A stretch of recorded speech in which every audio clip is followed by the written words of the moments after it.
सर्वेभ्यः नमो नमः। कक्षायां भवतां स्वागतम्। पिछली वीडियो में मैंने आपको तृतीय पाठ उपकार का वृक्ष का अनुवाद कार्य समझाया था। इस वीडियो में मैं आपको उसका अभ्यास कार्य पूरा कराऊंगी। तृतीय पाठ अभ्यास कार्यम। प्रश्न नंबर 1। एतानि वाक्यानि शुद्धानि अशुद्धानि वा इति पाठं पठित्वा वदन्तु लिखन्तु च।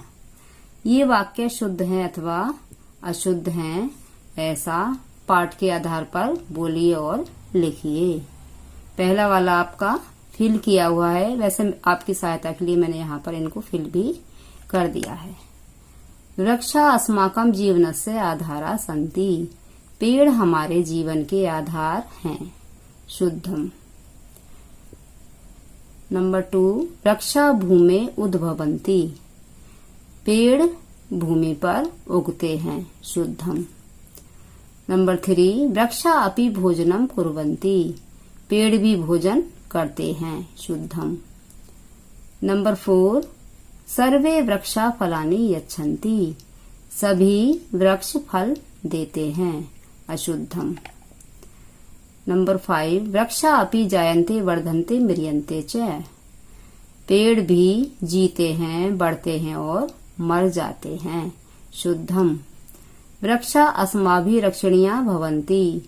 पेड़ हमारे लिए रक्षा करने योग्य होते हैं, ये भी शुद्धम है। प्रश्न नंबर 2। मंजूषायां चित्वा वदन्तु लिखन्तु च वृक्षा अस्मभ्यं किं किं यच्छन्ति।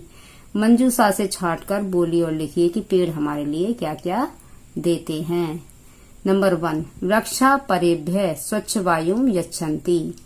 पेड़ दूसरों के लिए स्वच्छ वायु देते हैं। नंबर 2। वृक्षा शीतलाम छायाम यच्छन्ति। एक दूसरे के विशेषण विशेष्य भी हैं। पेड़ शीतल छाया को देते हैं।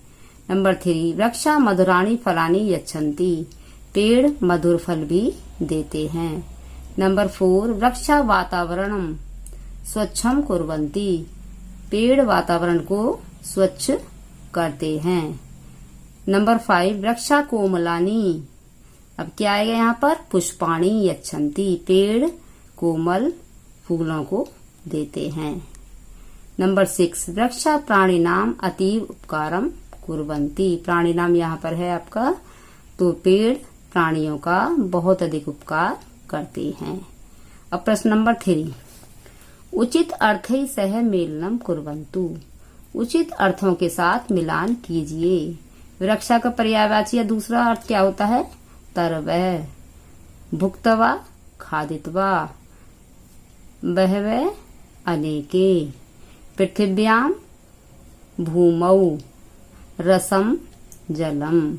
यहाँ पर दिए हेल्प बॉक्स से, यहाँ से इनको अच्छी तरह देखना है। प्रश्न नंबर 4। एतेषां प्रश्नानाम् उत्तराणि एक पदेन वदन्तु लिखन्तु च। इन प्रश्नों के उत्तर एक पद में बोलिए और लिखिए। प्रश्न नंबर 1। वृक्षा कस्या उद्भवन्ति। पेड़ किस पर उगते हैं? उत्तर भूमे।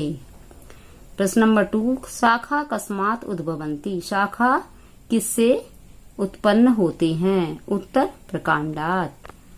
प्रश्न नंबर 3। पुष्पाणि कुत्र भवन्ति। फूल कहाँ पर होते हैं? उत्तर प्रशाखासु अर्थात छोटी टहनियों पर। प्रश्न नंबर 4। मूलानि भूमे किम ग्रहणम कुर्वन्ति। जड़ें भूमि से क्या ग्रहण करती हैं? उत्तर रसम, जलम भी कह सकते हैं इसको। प्रश्न नंबर 5। पादपाः कई जलम पिबन्ति। जो पादप होते हैं, पेड़ होते हैं, वो किसके द्वारा जल पीते हैं? उत्तर पादेय अर्थात जड़ों के द्वारा, क्योंकि जड़ें उनके पैर भी होते हैं। अब प्रश्न नंबर 5। एतेषां प्रश्नानाम् उत्तराणि पूर्ण वाक्येन लिखन्तु। इन प्रश्नों के उत्तर पूरे वाक्य में लिखिए। प्रश्न नंबर 1 है आपका वृक्षा कथम जीवन्ति। पेड़ कैसे जीते हैं? तो क्या उत्तर होगा इसका? वृक्षा भुक्त्वा पीत्वा च जीवन्ति। पेड़ खाकर और पीकर जीवित रहते हैं। प्रश्न नंबर 2। वृक्षा पादपा किमर्थम कथ्यन्ते। जो पेड़ होते हैं पादप किस लिए कहे जाते हैं? उत्तर, वृक्षा पादई रसम पिबंती, अतएव पादपा कथ्यन्ते। वृक्ष पैरों के द्वारा अर्थात जड़ों के द्वारा रस को ग्रहण करते हैं, इसलिए ये पादप कहे जाते हैं। प्रश्न नंबर 3, वृक्षा कथम फलन्ति, पेड़ कैसे फलते हैं? उत्तर, वृक्षाणाम मूलानि भूमे रसम गृहीत्वा अन्येभ्य अवयवेभ्य यच्छन्ति येन वृक्षा फलन्ति। पेड़ों की जड़ें भूमि से रस ग्रहण करके अन्य दूसरे अंगों में भेजती हैं। दा धातु का रूप है ये, यच्छ से चलते हैं इसके रूप, जिससे ये पेड़ फलते हैं। प्रश्न नंबर 4, वृक्षा कथम प्राणिनः एव आचरन्ति, पेड़ कैसे प्राणियों की तरह आचरण करते हैं? उत्तर, वृक्षा अपि प्राणिनः एव सुखानि दुखानि च अनुभवन्ति जायन्ते वर्धन्ते म्रियन्ते च।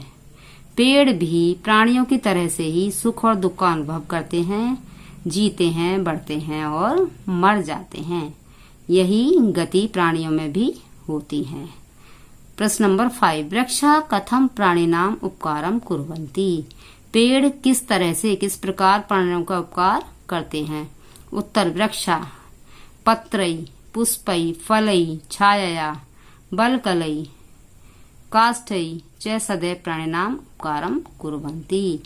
पेड़ पत्तों के द्वारा, फूलों के द्वारा, फल, छाया, छाल और लकड़ियों के द्वारा सदैव प्राणियों का उपकार करते हैं। प्रश्न नंबर 6 है ये आपका, स्थूल पदम आधृत्य प्रश्न निर्माणम कुर्वन्तु, जो मोटे शब्द हैं आपको उनके आधार बनाकर प्रश्न निर्माण करना है। तो उत्तर दिए गए हैं, इनके प्रश्न बनाने हैं आपको। नंबर 1, वृक्षा अस्माकम जीवनम संति, तो ये है स्थूल पद यहाँ पर, तो ये पुल्लिंग बहुवचन का है, इसलिए यहाँ पर के अस्माकम जीवनम संति, यहाँ पर प्रश्न सूचक चिन्ह भी आएगा। नंबर 2, वृक्षाणाम मूलानि पृथिव्याम भवन्ति, ये शब्द है, इसको आधार बनाना है। तो वृक्षाणाम मूलानि कस्याम भवन्ति, पेड़ों की जड़ें किस पर होती हैं? अब नंबर 3, प्रकांडात शाखा उद्भवन्ति, शाखा शब्द स्त्रीलिंग का है, बहुवचन, तो प्रकांडात कहा उद्भवन्ति, तने से क्या उगती हैं? नंबर 4, वृक्षा प्राणिनः इव आचरन्ति, अब वृक्षा ये पुल्लिंग बहुवचन, इसलिए यहाँ पर के प्राणिनः इव आचरन्ति, प्रश्न सूचक चिन्ह। नंबर 5, वृक्षाणाम बहवः भेदा सन्ति, वृक्षाणाम शब्द है या इसको बदलना है, तो केशाम बहवः भेदा सन्ति, किनके बहुत सारे भेद होते हैं। वृक्ष रक्षणे अस्माकं जीवनम अस्ति, तो कस्मिन अस्माकं जीवनम रक्षणम अस्ति, हमारे जीवन की रक्षा किसमें है? अब देखिए आपने पाठ को अच्छी तरह पढ़ा है, इसका उद्देश्य क्या है? उपकार का वृक्षा रक्षणीया भवन्ति, ये उपकारी वृक्ष रक्षा करने योग्य होते हैं। इस अभ्यास कार्य को अपने अभ्यास पुस्तिका में लिखेंगे और अच्छी तरह स्मरण करेंगे। धन्यवाद।